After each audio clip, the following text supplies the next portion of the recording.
Salamo 5:10.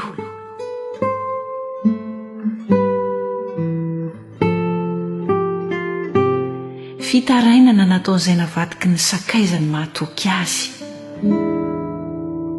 Miaino ny vivavako Andriamanitra ary aza mihery amin'ny fitarainako. Enoy aho ka valio, miriorio ny eritreritro ka mitoloko aho noho ny feon'ny fahavaloko sy ny fampahorian'ny ratsy fanahy.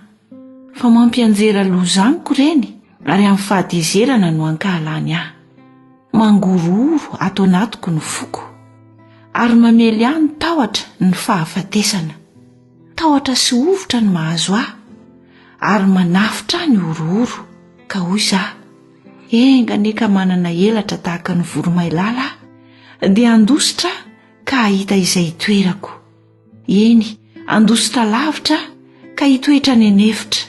Andefaingana hamonjy fialofana mba tsy ho azo ny tafio-drivotra sy ny ranon'oram-baratra. Ary ngano izy ary akoroy ny fitenin'ny tompo fa mahita loza sy ady ao an-tanàna.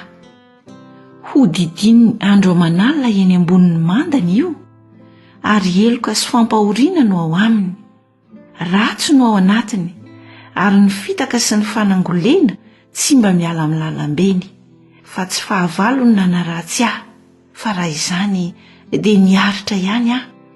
Tsy olona nankahala no nanandra-tena namely aho, fa raha izany dia nihery azy aho.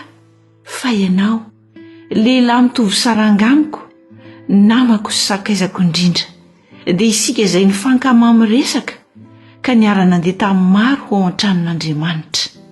Aoka hanapoka azy ny fahafatesana, aoka hidina velona any amin'ny fiainan-tsy hita izy, fa ratsy no ao fonenany dia ao afovoany.